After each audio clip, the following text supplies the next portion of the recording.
external pressure is something that again, I'm 52 years old and I still wake up and feel it. I'd be less than honest if I told you that I don't wake up and think about that and feel that pressure to whatever it is that I'm chasing that day. Yeah. And it's exhausting. It's exhausting.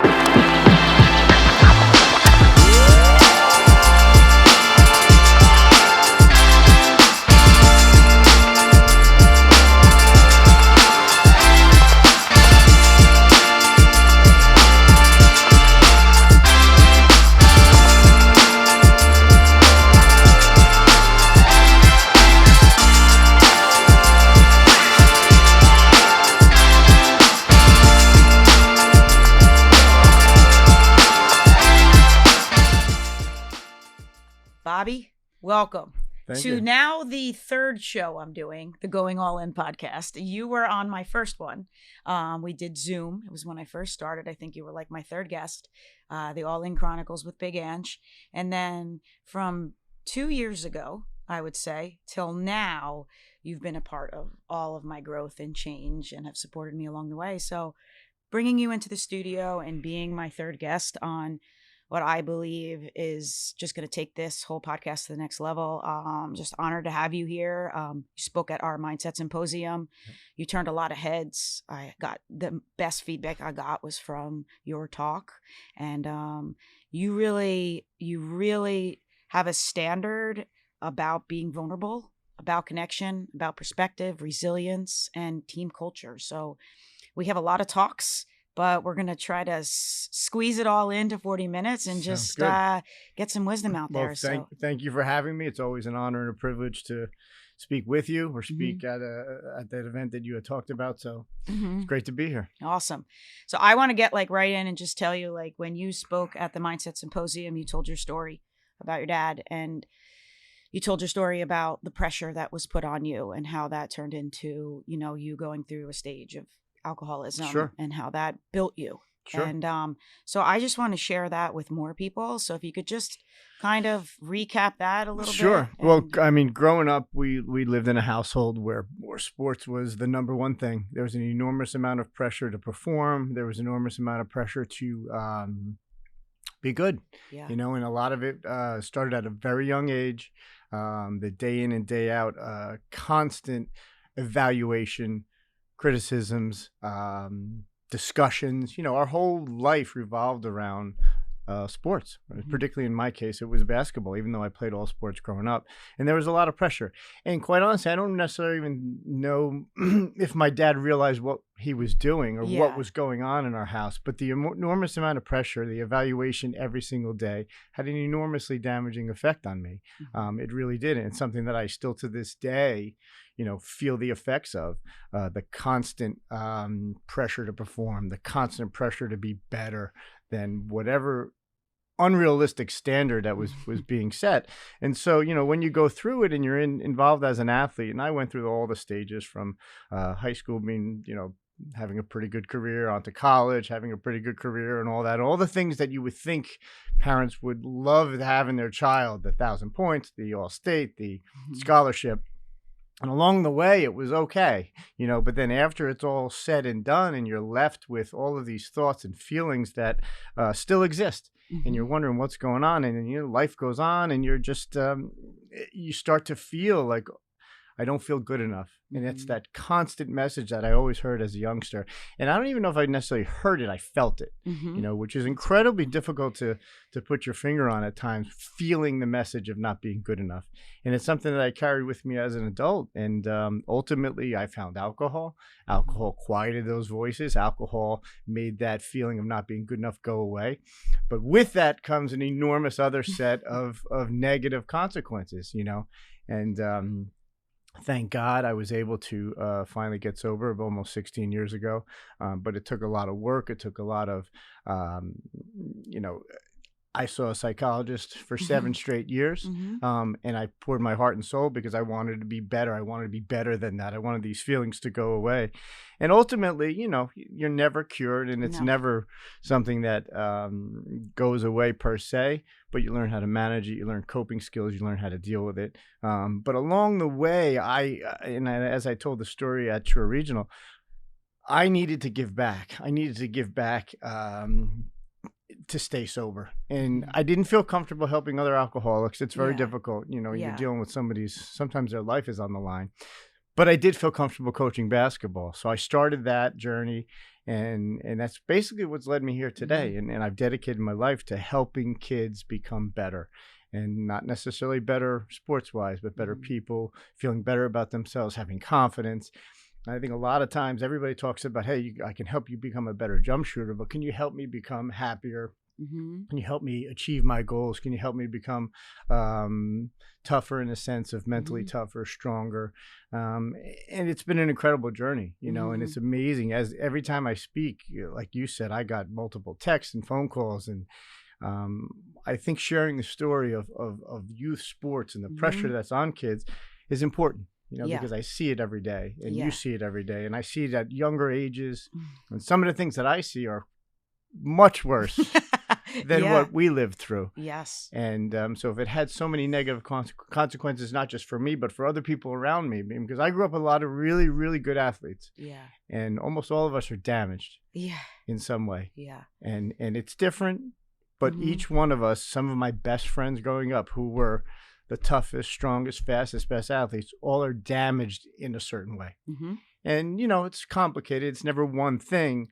But if you look back, you know, Mhm. and also too, it's just we thought that was normal, Yes. you know, Yes. and it's That's not. You it's know, not. the Mm-mm. pressure that are on athletes today to perform um, unrealistically Mhm. is just off the charts. And Mhm. you know, I think the negative consequences are going to rear their heads in certain people's lives down the road. You Yeah. don't see it now because you see the success or you see the accomplishment, which is Mhm. all good. No one's ever saying that that's not. You should Yeah. strive to be great. You should strive to accomplish things. You should strive to get a scholarship. But when you're selling your soul along the way, Yeah. and your relationship with your parents or your family or the people who are important to you um, is being damaged, where Mhm. you don't have one, or your only Mhm. relationship is negative, or your only relationship is after a game or telling you all the things you don't do well, it's hurtful, it's damaging, Mhm. and I see it all the time, and Yeah. it's crushing to watch, you know, which is why I Yes. try and share Mhm. as much as I can. Yeah. But you know, Yeah, that's why I feel like we're so aligned because your mission is to go back in and give these kids coping skills along with trying to make them the best athlete they can be. yep, Because you can do both.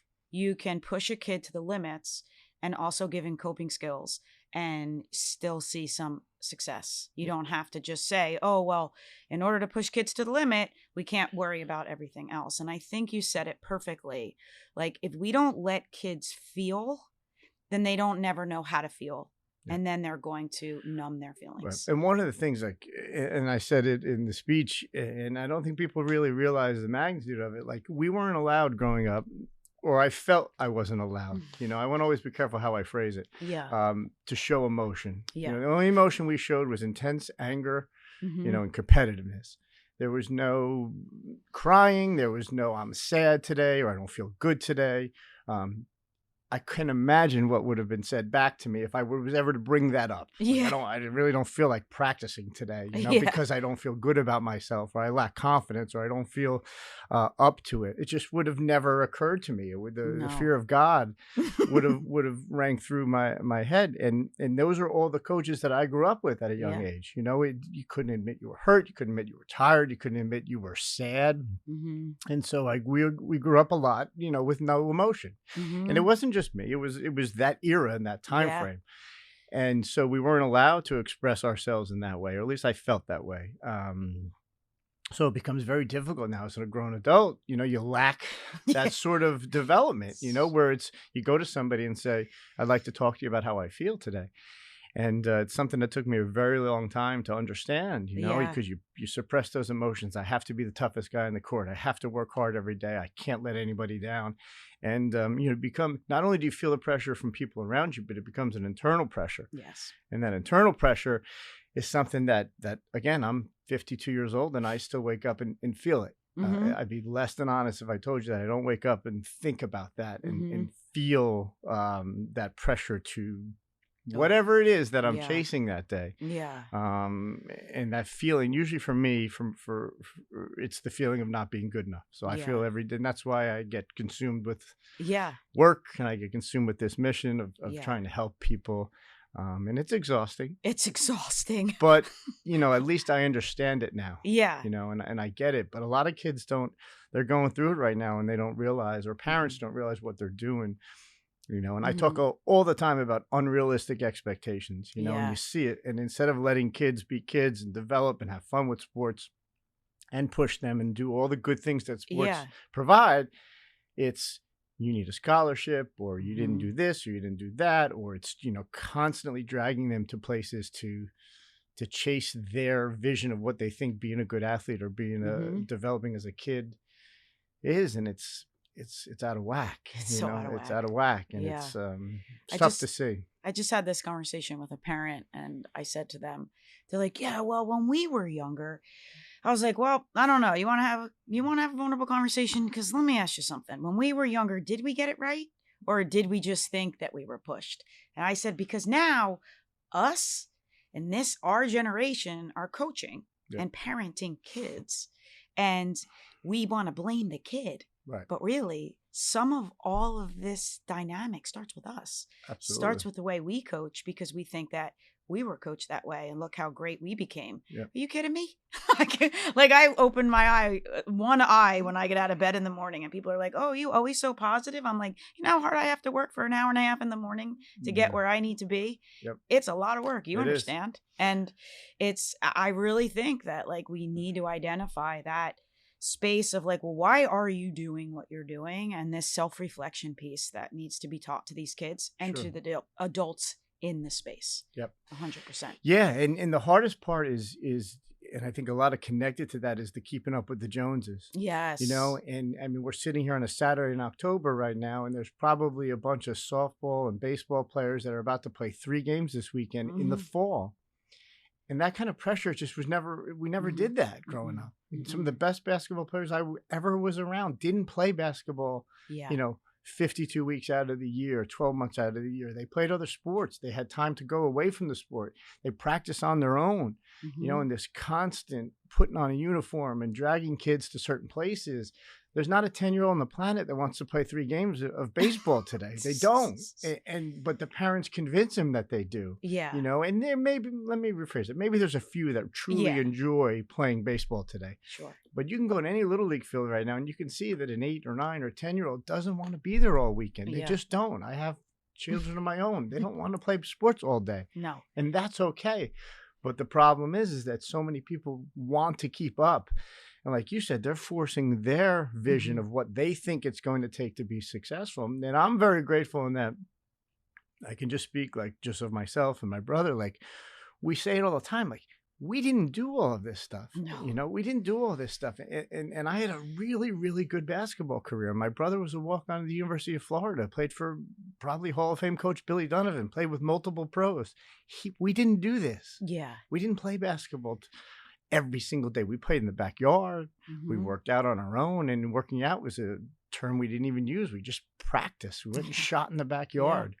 And now you just see these kids and their fancy bags, and they're at every game, and it's the money's being spent. And with all of that comes an unrealistic, impatient, like expectation. So I've been dragging my kid for 5 years, and they show up as a freshman at a particular school, and things don't go well. And the first reaction isn't, well, go back in the backyard and work harder. Oh, the coach doesn't get it. Or, I can't believe we spent all this money. And it's infuriating. It's nuts. But you see it and you feel it. And those parents, and I feel bad because maybe in other areas of life, I do the same thing, but they don't get it. Yeah. Leave your kid alone. Yeah. Yeah. They will be fine. Now, I'm not saying let them sit on the couch. I'm not saying don't sign them up for things or encourage them. Yeah. But that over the top, I was talking to somebody the other day. They went from spring baseball to summer baseball to fall baseball, and now they're planning winter workouts, and then they're getting ready for spring of 2025, and it's a 9U team. I mean, 9U? Yeah, I mean, you're out of your mind.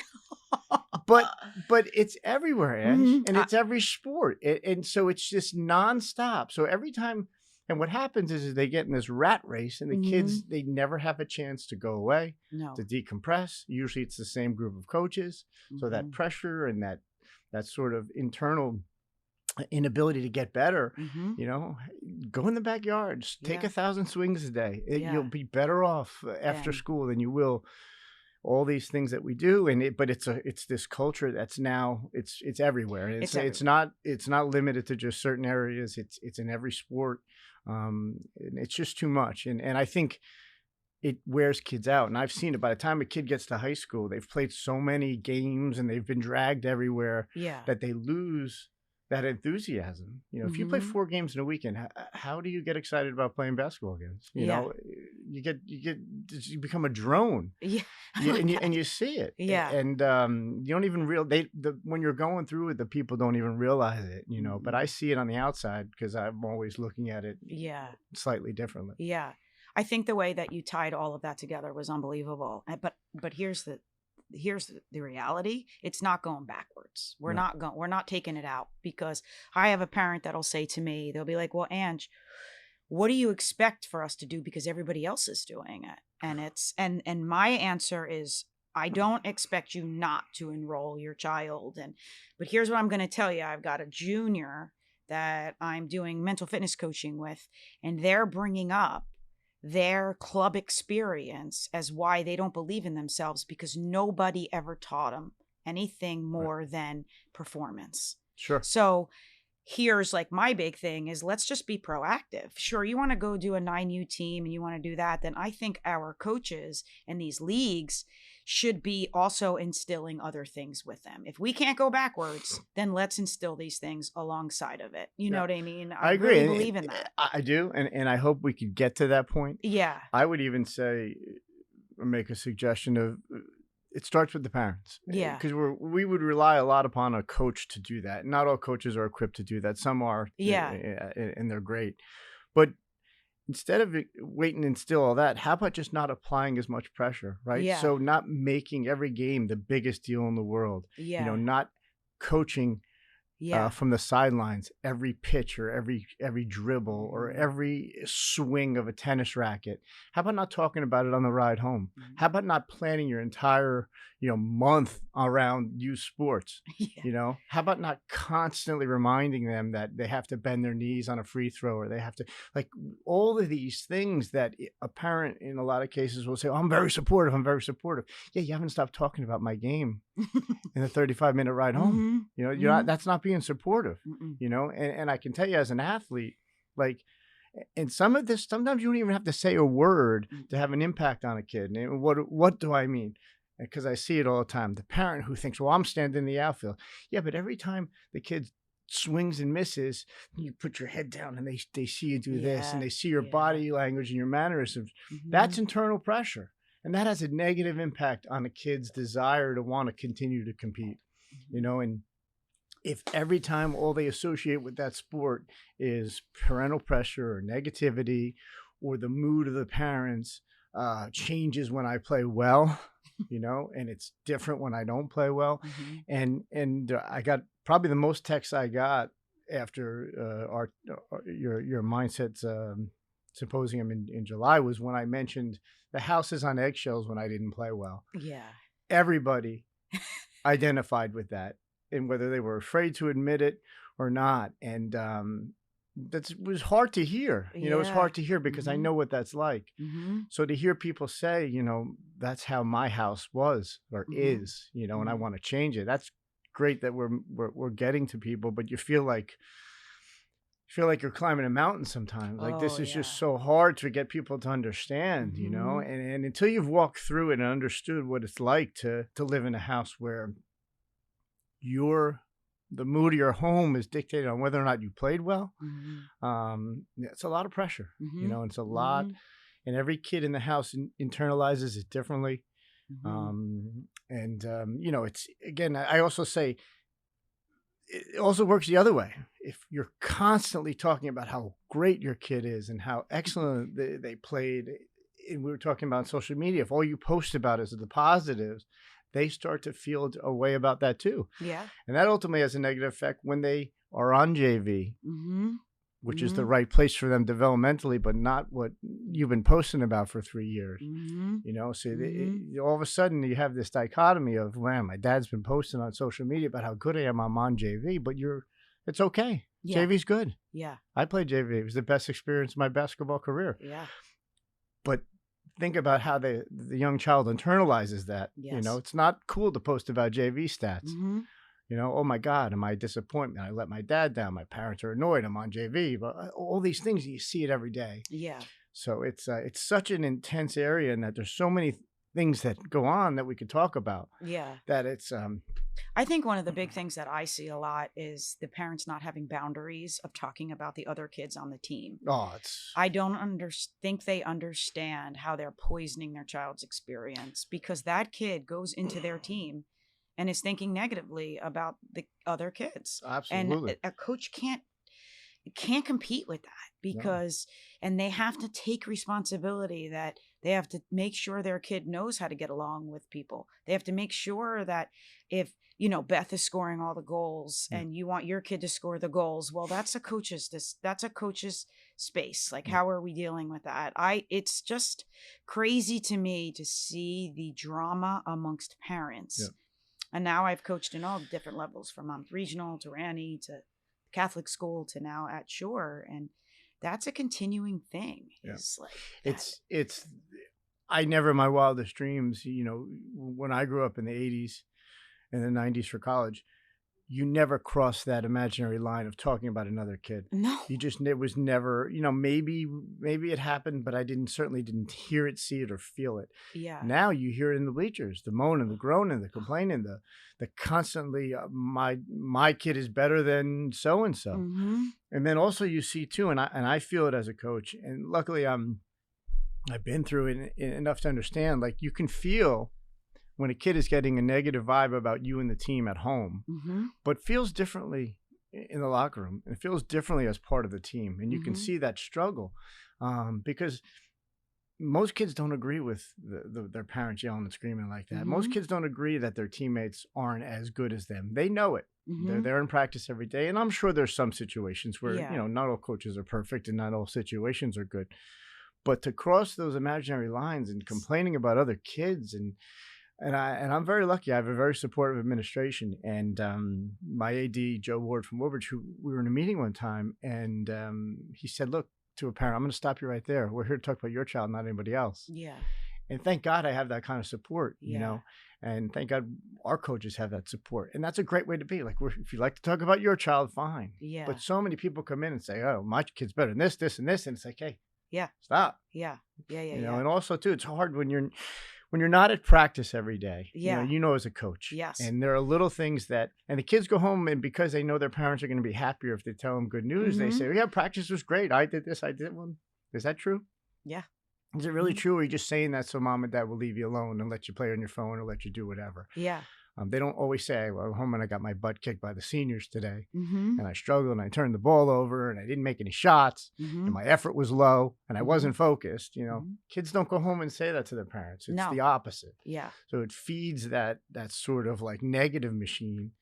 That you're literally preparing them to be negative for their life, honestly. And I had a situation through my coaching career that's happened and reared its head in a couple different times, but something is, a parent sees that my kid is being treated a certain way because the kid is only going home and telling the parent a part of the story. Message, yeah.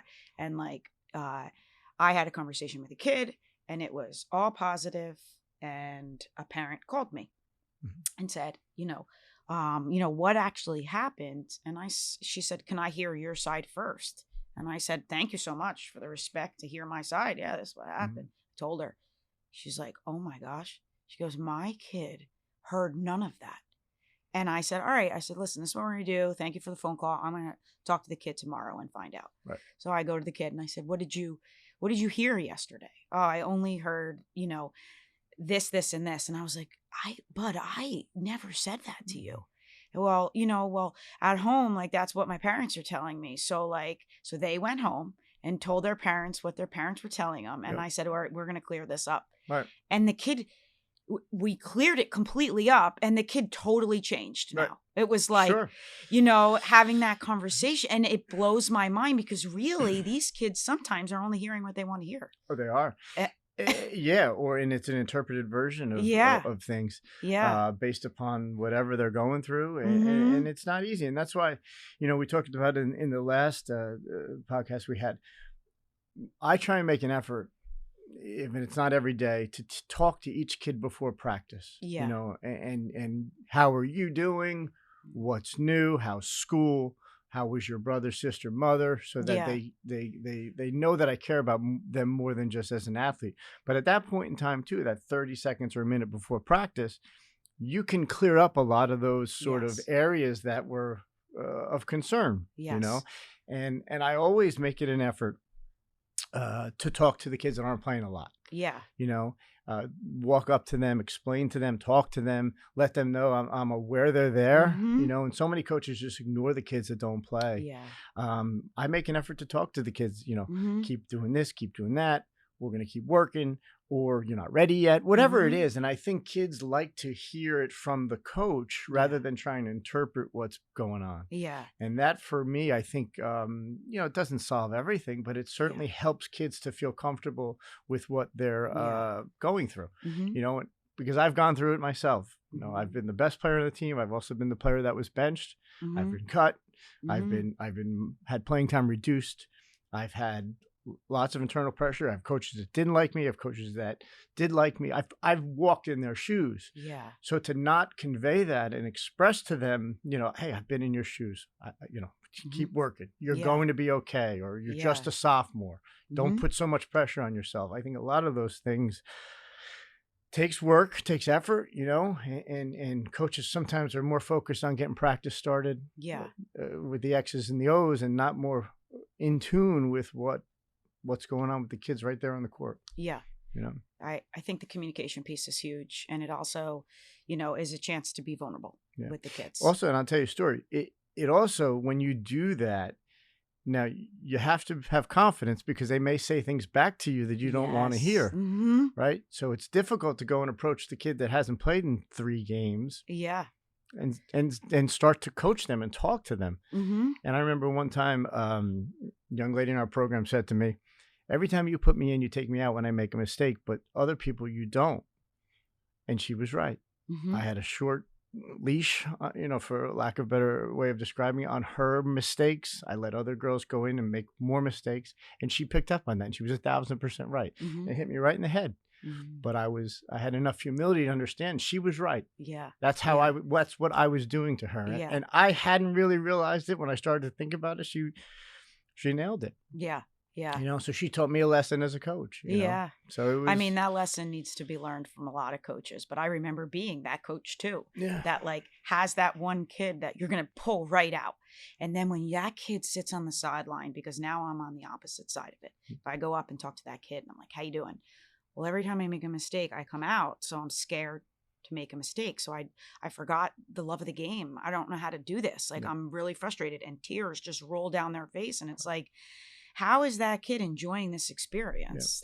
What are we giving They're them? not. And I think kids pick up on, and look, as a coach, you don't do everything right. I don't. There's I 1,000 did not. things we do wrong. It's such a high pressure environment as far as having to manage everything. But when kids see that you're fair and consistent, and not every kid gets treated the same, but they at least see that there's a consistency in how you approach all of them. Yeah. I think it helps with the team. Yeah. And it helps with them, Yeah. and while they may not be happy that they're only playing a certain amount of time and then coming out, at least they know there's a fairness to it. Yeah. And that's one of the things that I, as a parent sometimes just observing my own kids and others, sometimes coaches make decisions. You told that person to do the following things, they did them, and then there's no follow through and reward on that effort. Yeah. That's an inconsistent message. You tell somebody, we need you to rebound. They go in, they grab 6 rebounds, they play for 30 seconds, they don't go back in the game. Yeah. That's an inconsistent message. Yeah. That's a difficult thing for a kid to process. They keep telling me to rebound, I'm rebounding. Yeah. Or they keep telling me, come in and make shots and you'll play more. I come in and make shots and I don't play more. You know, so either the coach's message is wrong, right? Yeah. Or they're just not following through. Yeah. And that plays with the kids' emotions, Yeah. you know, and that plays with the kids' heartstrings, you know, They and do. we have to realize how important this is. Yeah. You know, at a certain age, this is for some athletes in the high school era, it's the most important thing in the world, Yes. you know, and they connect a lot of things to it. Yes. That Yes. if we may not always be able to help, but we shouldn't be a hindrance. We Yes. shouldn't be the negative, Mhm. you know, because it's way too difficult Yes. as a 15, 16, 17-year-old kid, you know, Yeah. the ups and downs. Well, you start preseason, and I've seen this fall, is like start preseason. I did a little work with some teams. Everybody's connected. Everybody loves each other. Yep. It's so great, right? I do these activities. And then I started to reach out to some coaches and be like, oh, how's the season going? Well, you know, there's no connection. And I said, well, what have you done, you know, since I was there? Right. Well, we don't have time. Well, what else, you know, like what do you think's going on? So I have some ambassadors, as you know, Bobby's one and Bobby Joe. And I'm like, you know, like, well, here's the ambassadors. This is what they say is going on. Well, I had no idea that they felt that way. Right. And now it's like, I'm starting to get buy-in because the coaches are like, wow, like I have to continue this process of connection and vulnerability with our athletes. So it happened actually with a team that upset a number one team. And they said that the reason why they were able to was because they figured out to get on the same page. Right. And how important it was. And I thought that was like powerful that I finally got to see it, because I'm always like, what is this work doing? Yeah. You know, like, and sometimes it doesn't work. And exactly. And it was just nice to see that this shift in perspective like really helped the kids. For sure. Like, yeah. And that led to a really positive effect. Yeah. And I said before, like one of the best things for me as a coach was when we really weren't very good. Yeah. You know, and I think every coach should go through that period, because you can always have talent and you start to think it's you. Yeah. You know, and it's the talent. It's not you. Mm-hmm. And so, you know, we won 3 games one year or 5 games one year, and it was very difficult. Yeah. It was very difficult to communicate, but I became a better communicator because it became about something other than, you know, it came more about getting them to be on the same page and getting them to focus on things, the little things, little victories, you know, and the work doesn't seem to always happen, but when it does, you know, you feel really good. Like, wow, that was an investment in our time as coaches. You know, the patience, the time to identify issues that you may not think matter, but, and particularly in girls, like feeling good about yourself and your team is enormous. You know, boys that kind of fight for 2 seconds and then they're fine. Yeah. Doesn't mean girls or boys are any less tough. That's not what I'm saying, but girls just tend to walk away, isolate, you know, and detach from the team rather than, you know, connecting. And it's hard. It's also too, you have to be consistent as a coach to get kids to connect. Yeah. You know, they have to know that you care about all of them. Because if coach only cares about the good players and then he wants me to do a team bonding meeting, all he really cares about is winning, and she only cares about is winning, and the good kids, you look like a phony. Yeah. You know, and that's one thing you always try and avoid, because kids pick up on that. Yeah. You know, kids are smarter than we give them credit for at 100%. times, you know. Yeah. I have definitely seen, I think you're right, like not having to have to coach teams that don't win, I think should be like part of the process. Yeah, that and having to coach like a 3rd and 4th grade team, because you'll learn patience and things you never thought skill sets you never thought you'd have. Yeah. And I started off coaching Brooke at 3rd and 4th grade. And man, was that an eye opener. But think about it. You communicate effectively, quickly, you know, always have them moving, always caring about each kid. There are a lot of valuable lessons you could learn. And because you see so many coaches who pound their chest, well, you know, it's easy to coach 10 college basketball players. I could do that in my sleep. I could stand there and do nothing, just roll out the balls. Yeah. Now, granted, there are other challenges that come with that. But, you know, a lot of coaches don't realize, you know, it's the talent. It's the wow, it's your really good kids. So your things you implement seem to work. Well, try that on a team that's 5 and 20. You know, and see how patient you are and how much the kids embrace your communication. Exactly. So it's I've been grateful of the peaks and valleys in coaching, you know, because the valleys have certainly made me a lot better than the peaks. That's for sure. Yeah, 100%. I mean, and that's the most important thing for kids to take out of all of this is you wish that. I love how you said before, like coaches, so hard for coaches, and then the parents have to take a role. And like, as you know, that's kind of what All In stands for, is all of us taking that role, the athlete, the student, the athlete, the coach, and the parent. And there is no easy fix to it. It's just getting these messages out there as much as we can to provide the resources to parents to want to hear. Like I did a talk, and the only parents that show up at the talk are the ones that already do it. Right. So I was like, you guys, it's like when I used to be a teacher and I wanted Johnny's parent to come in because Johnny was driving me crazy, but I had the good kids' parents coming in. So it's like, how do we get the message out there more?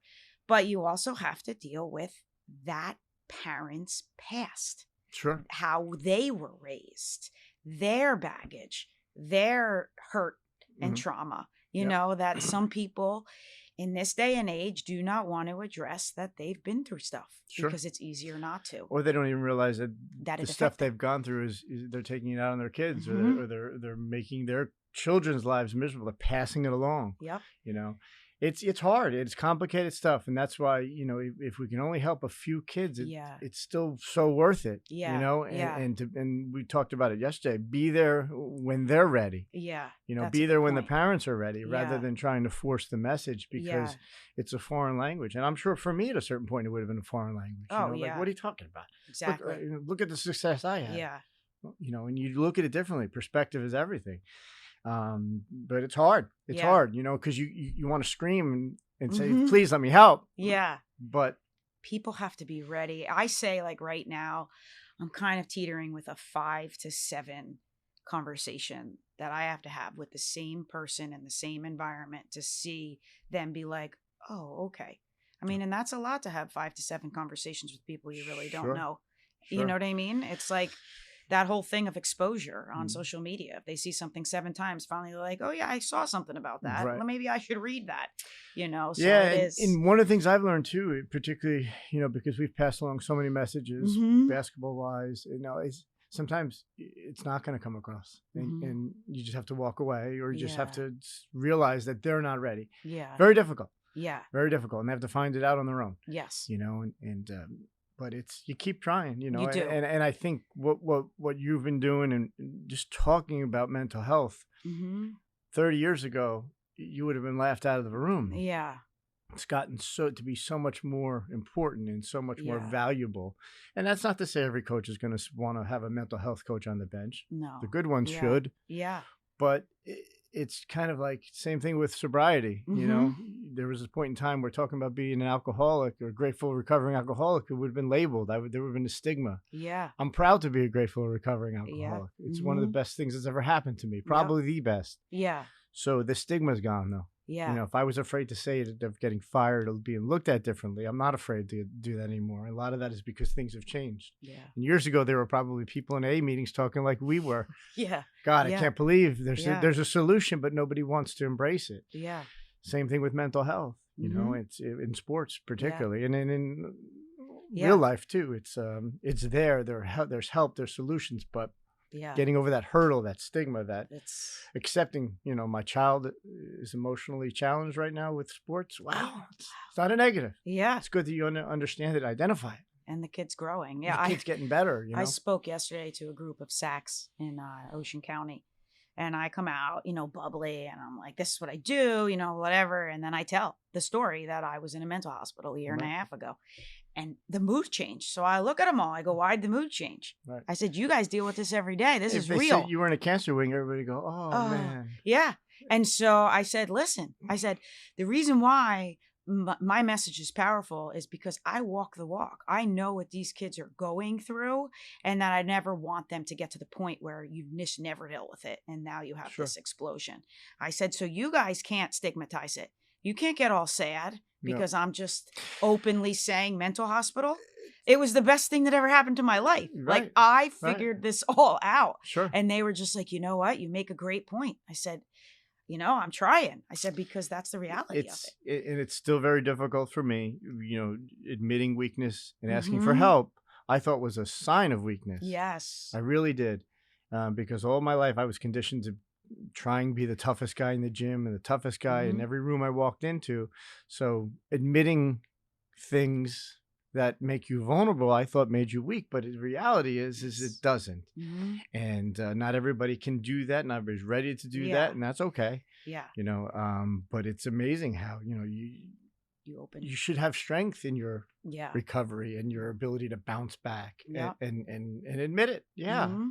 Yeah. I had some challenges, and that's okay. Yeah. And we all still have challenges, and that's one of the things that never goes away. At least Yeah. from in recovery, you just have today. Yep. And today to be the best I can, and to stay sober today, and to Yeah. do the best I can today. So It's awesome. yeah. Well, Bobby, thank you so much. Thank you. Always a pleasure, Ange. I think it's just great to be able to pick your brain coming from an athlete, coming from a parent of, 3 awesome girls and your wife. Your wife, actually, last time I was with her, I said, man, Bobby's the best. She's like, yeah, you guys like to talk about it. Well, I said, and we laughed. We could do another podcast. Yeah, on that. Yeah, exactly. And then also as a coach. And I respect the culture that you create. I respect the parent you are. Like I told you, Bobby Joe, you're getting it right.